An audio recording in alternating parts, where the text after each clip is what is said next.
ઓમ શ્રી પરમાત્મને નમઃ. જગતના અત્યંત અભાવનું, રાજા શીખી ધ્વજને પરમ શાંતિની પ્રાપ્તિનું તથા પરમાત્માના સ્વરૂપનું પ્રતિપાદન. રાજા શીખી ધ્વજે પૂછ્યું કે મુનિ, બ્રહ્માથી લઈને સ્તંભ સુધીનો જે આ સંસાર છે તે જો ભ્રમરૂપ છે તો પણ તે દુઃખ કઈ રીતે આપે?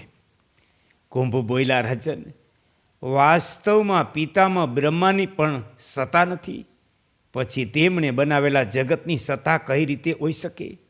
જે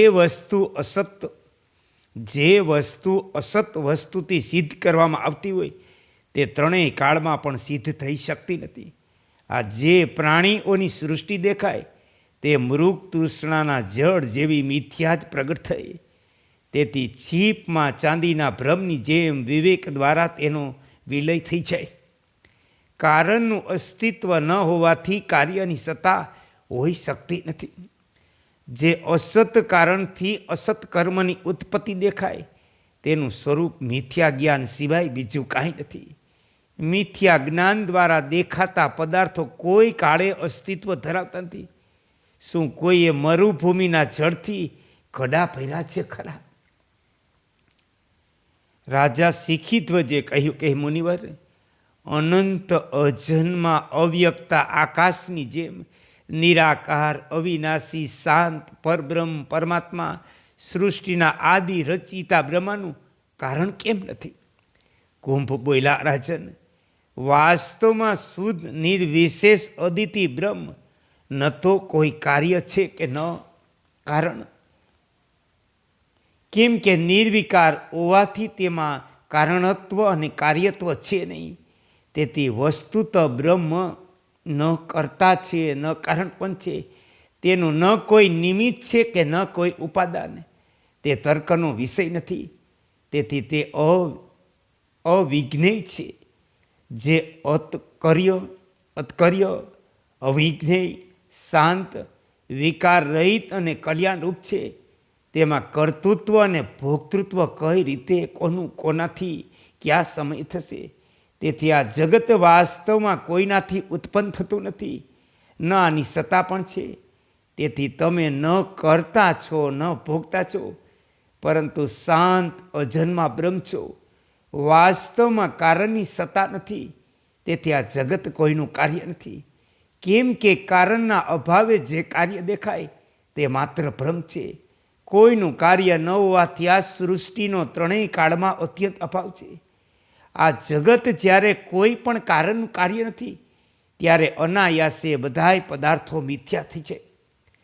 પદાર્થો મિથ્યા સિદ્ધ થઈ જતા પછી જ્ઞાન શેનું? અને જ્યારે જ્ઞાનનો જ અભાવ સિદ્ધ થઈ ગયો ત્યારે અહંકારનું કોઈ કારણ રહેતું નથી.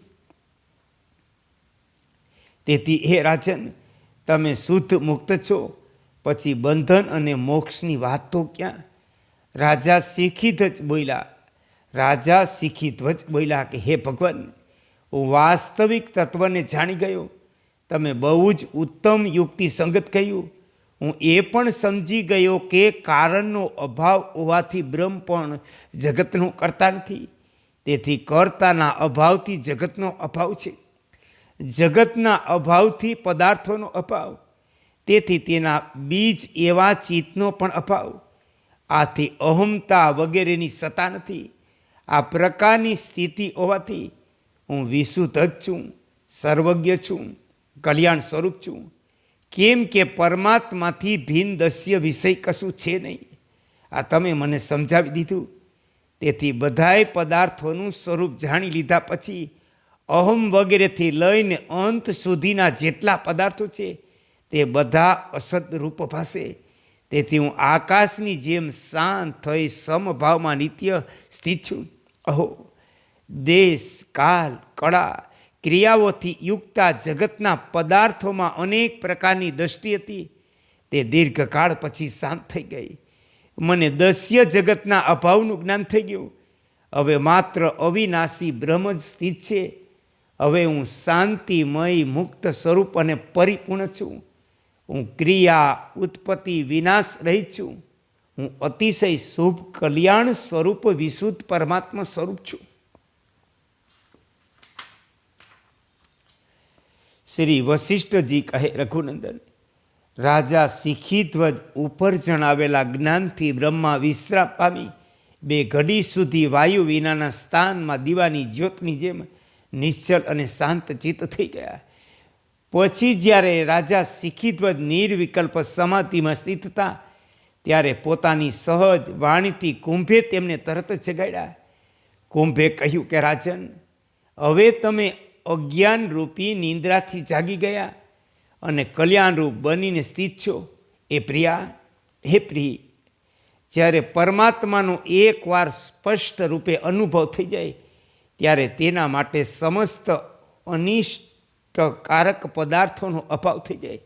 તેથી હવે તમે સમસ્ત કલ્પનારૂપી દોષોથી રહિત થઈ જીવન મુક્ત થઈ ગયા.